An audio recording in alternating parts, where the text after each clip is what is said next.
Starfield has some absolutely amazing planetary tech, at least based on the footage from the latest showcase. Now the showcase went on for nearly 1 hour, there's a whole ton to talk about. In this video though, I want to really focus on the thing that I've been most curious about since the title was first announced, and that is the quality of the various worlds that we can visit. I know a lot of you out there really are explorers, you love exploring space-based games, so this really is a great opportunity to do precisely that. So, as we know previously, Starfield will have 1,000 worlds, maybe a little bit more. All of them, for the most part, will be landable. Look at the gorgeous graphics here. Now, there won't be seamless planetary landings from your spaceship down to the surface. You have to select a location to land at. But once you've found a specific destination, you will be able to return to that as, to all intents and purposes, by clicking on a bookmark. Now, one thing I really did like to hear about is the quality of the lighting, and in some of the scenes this really does stand out. The lighting is simulated through the atmosphere, so the stars do shine down. They're the right type of stars broadcasting at the right type of lighting, and all of that is affected by the atmosphere of the planet if it actually has one. Further, the star systems are fully simulated, so if you can see a moon or a planet on the horizon, then you can get into your ship, fly up into space and visit that world. Now, Bethesda did go to some pains to completely explain that not every single planet is going to be gorgeous or stunning like these ones. Some of them, many in fact, are going to be completely barren. That should be expected, I think it's completely reasonable, but even the barren planets will be full of plenty of resources. Now, what's always really interested me with Bethesda titles, that's Skyrim and Fallout 4, has been the ability to just wander out into the wilderness and to simply explore.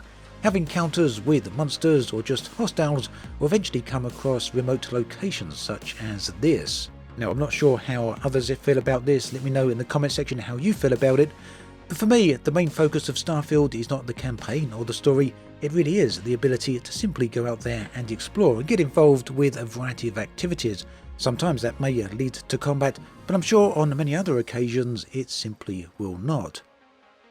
Now, I know you're going to see some comments down below where people are comparing this to No Man's Sky due to the sheer vibrance of some of the flora on offer here, some of the colours on display, bright vivid reds and bright vivid greens.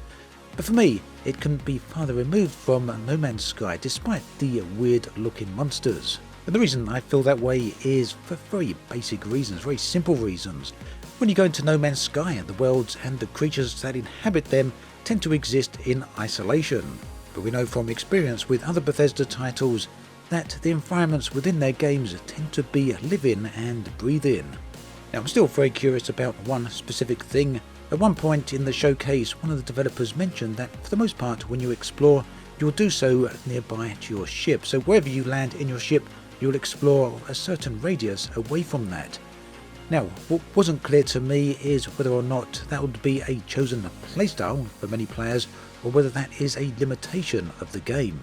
I'm going to go with the option right now that players will, if they so want to spend the time, be able to walk right around a planet if they so desire. The other option, which I'm kind of hoping doesn't happen, is that the worlds are split up into a variety of smaller maps. Now, I did hear in the showcase that when you land at a particular location, the world is loaded in effectively in chunks, and that the environment and the contents within it are procedurally generated to some extent around the player. But that doesn't necessarily follow that the world are going to be broken down into smaller maps. I guess, for now at least, we're going to have to wait and see. Just look at these environments. I've always loved spacescapes where you get massive gas giants hanging there on the horizons of the world that you're currently standing on. It looks really, really nice. It seems as though there's going to be a load of really nice looking artifacts laying around as well. Regardless of how that all works though, you'll be able to scan planets from space and work out where the best locations will be to land. I'm going to loop this bit for very briefly so you can see that there is a breakdown of available resources on each particular world. You can see that right here. So again, we come to some footage here where we can see these lush looking planets. I don't think there's a space game which really has this type of detail on any worlds quite yet. Arguably, some of the worlds in Star Citizen are quite close, but they're certainly not anywhere near as fleshed out as the ones appear to be in Starfield, because you've got a lot of outposts here, you've got a lot of flora and fauna, and by all accounts you've got a lot of different activities, including a whole variety of missions going on here as well. Something that no other space game currently really has, and not on this level. It's something I'm really interested in trying out, getting in there and just playing Starfield in a sandbox manner. Flying from planet to planet and just exploring these different worlds. Now, another thing that I found interesting is inside your ship you have access to the star map. And this will allow you to visually look around the current star system, as well as hopefully other star systems as well. You can then plot out your destination, whether you want to go to a previously visited location or check out something entirely new. And also, just whilst we're looking at the star map here, you can see the gravity well around the central sun. Just reminded me that each world does have its own gravity, and this will have a dramatic effect on the gameplay. For example, allowing you to jump far higher on worlds with a lower gravity. And as they zoom out, you get a slightly broader perspective of the star map with the many other star systems that you can visit. And in order to visit these, you will need to upgrade your ship's jump drive, as the default jump drive doesn't have the range needed to get to the further out star systems. Again, I don't want to focus too much on the other aspects of Starfield just yet. This video should be really purely about planets. There's just so much to talk about. But one thing I do want to mention is in regards to spaceships, you can have an entire fleet of them. You're not limited to just one ship. At any rate, let's return to planets again. Now, some of you may feel that my thoughts so far in this particular video are somewhat superficial, as they do seem to surround graphics as well as environmental factors.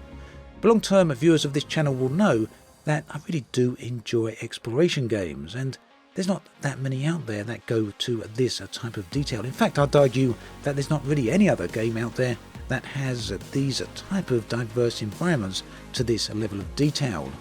It means then that, as far as I'm concerned, the environments and the planets really were the star of the Starfield showcase. I'll be back very soon to talk about my thoughts and feelings on the other aspects of the game that were revealed. Do let me know your thoughts and feelings in the comments section below. I'd love to hear from you. Which part are you most interested in? As always, thanks for watching, and I'll catch you guys and girls next time.